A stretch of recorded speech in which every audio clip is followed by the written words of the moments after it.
De volta neste terceiro bloco do nosso programa, discutindo aí essa questão do transporte aqui na Amazônia. E nós vamos conversar agora com o João Vitor, que preside um instituto que trabalha exatamente com pesquisa na área de transporte. João Vitor, estamos satisfeitos em ter você aqui no Zona de Desenvolvimento.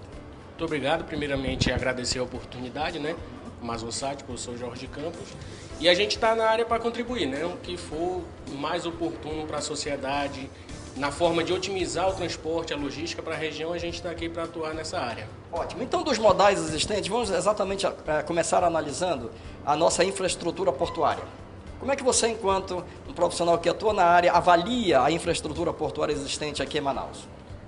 Quando a gente se refere à infraestrutura portuária, a gente tem que abordar todos os tipos de transporte que a gente tem na região, desde da navegação interior, que é aquele ribeirinho que vem do seu município, como também a navegação de container.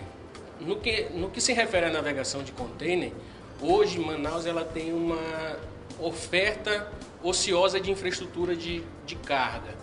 Então nós temos hoje 2 terminais privados que vêm investindo fortemente na operação e com a expectativa da chegada de mais um terminal público, que havia uma certa insegurança, vai sair, não vai.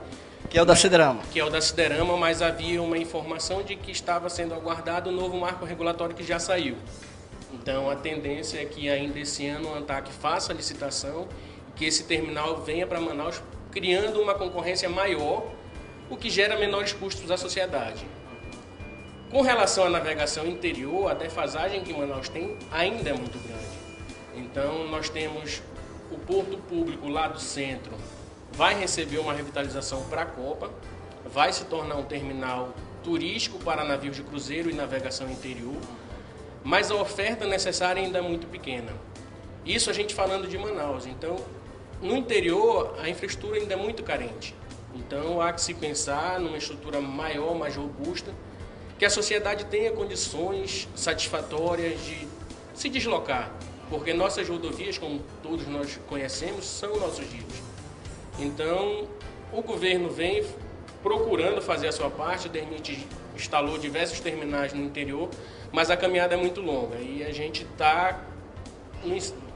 Inclusive, João Vitor, eu quero fazer aqui uma ressalva. Eu estive recentemente no Congresso Nacional palestrando sobre exatamente o transporte hidroviário na Bacia Amazônica.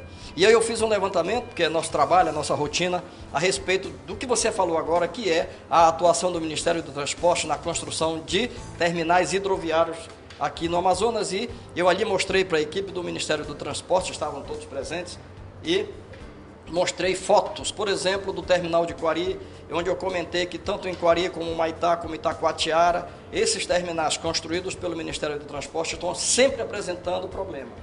Então, quer dizer, a gente demora tanto para ver essas obras realizadas e, de repente, elas, como Parintins também, apresentou problema. Então, é algo que eu chamei a atenção ali para que nós possamos ver isso de uma maneira mais profissional, para que nós possamos exatamente colocar profissionalismo nessa concepção e implementação desses portos, desses terminais hidroviários para a Amazônia, pela importância que eles têm, né? Agora eu ressalto para você que além dessa infraestrutura é necessário ver em cada município do Amazonas, e não só do Amazonas, mas eu estou falando do Amazonas, que se dinamize a economia, porque eu quando crio uma infraestrutura de transporte eu tenho que ver o que eu vou transportar, de onde para onde, que é origem e destino. Então eu faço essa ressalva para que você que nos acompanha agora, que são públicos dos diversos segmentos da sociedade, possa contribuir nessa caminhada de nós construirmos a infraestrutura logística adequada à nossa realidade. Mas eu quero aproveitar a tua experiência na análise portuária. O que mais nós podemos ressaltar? Além da infraestrutura, que tem que ser pensada, mas com relação também à gestão. Há que se buscar uma integração logística, tanto do container como a navegação interior para todo o estado. Então, o estado, por exemplo, o município de Tabatinga, ele pode receber um container que vem da China, por que não?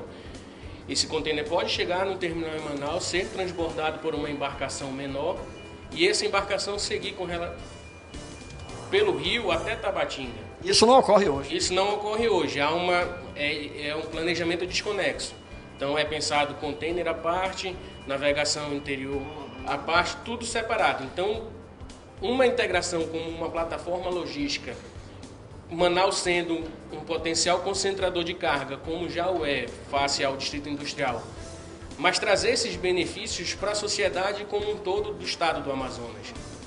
Então, propiciar que terminais no interior também tenham as mínimas condições, é lógico que não no tamanho que Manaus, mas condições ideais de operação de carga e passageiro. Até porque essa calha Amazonas Solimões, ela é navegável o ano todo. Quer dizer, na pior das hipóteses, você tem aí um calado de 6 metros no Solimões. Rio Amazonas nem se fala, né? Nós temos aí navegabilidade o ano todo. Então, quer dizer, a natureza, né, já fez a parte dela, o que nós temos que fazer agora é a nossa parte. Mas eu sempre friso isso. Me incomoda muito no Amazonas saber que o principal patrão de muitos municípios ainda é a prefeitura. Não vejo isso como saudável e vejo sim como um desafio para nós vencermos em termos de termos que construir a identidade econômica de cada município no estado do Amazonas, né? Agora, e a Siderama? Estamos falando em Siderama há mais 10, 15 anos e será que agora realmente ela vem? Porque seria interessante nós termos portos privados e portos públicos, né? Pelo menos um, para que nós possamos pensar numa concorrência mais saudável, né? Isso, a expectativa é que agora saia, após o novo marco, a nova lei criada, a expectativa é que agora saia. Vai ser o primeiro investimento de porto público na região com investimento totalmente privado. Será investimento na construção e operação do terminal. Caso demore, o Estado já lançou um projeto que é um complexo industrial no Puraquequara, onde ele concentraria um terminal portuário e demais atividades, sejam elas de estaleiros, atividade de mineração... Polo naval. Que seria o polo naval, só que não somente naval, seria todo um complexo logístico maior para atender toda essa infraestrutura. Caso a Siderama saia ou não, mas é um projeto a longo prazo. Ninguém sabe daqui a 20 anos a demanda que Manaus teria e a necessidade de um novo terminal. Com relação à própria, voltando à Siderama, a ANTAQ refere-se que ainda esse ano lançará o edital e que ainda esse ano conheceremos o vencedor da licitação. Então, esse terminal se instalaria ali na antiga Siderama, no coração do distrito industrial, com capacidade de projeto para movimentar o que Manaus opera hoje de carga de container. Então, traria assim, um ganho logístico fantástico para a cidade e para o distrito, né?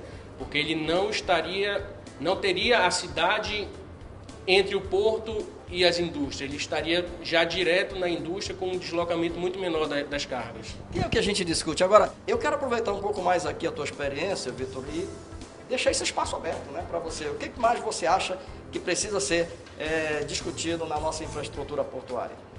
Eu acho que o básico que já se luta bastante é uma regulação estadual portuária, que nós não temos. Então a gente já começa do básico com uma lacuna, né? Então, não tem como a gente planejar nada se nem a regulação existe. Então, a gente tem que ter os parâmetros do que se pretende chegar e conseguir com o transporte. Que é uma segurança jurídica, afinal de contas, essa atividade exige participação do governo e dos empresários. O empresário não vai investir onde ele não está seguro, né? Com certeza.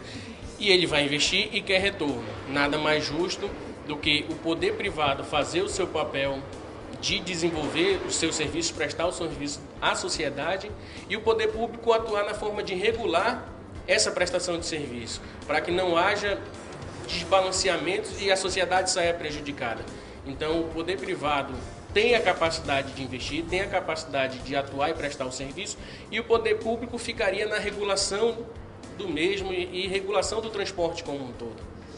Queridos amigos, nós estamos discutindo infraestrutura portuária. Aguarda só um instante, vamos continuar com esse debate no próximo bloco.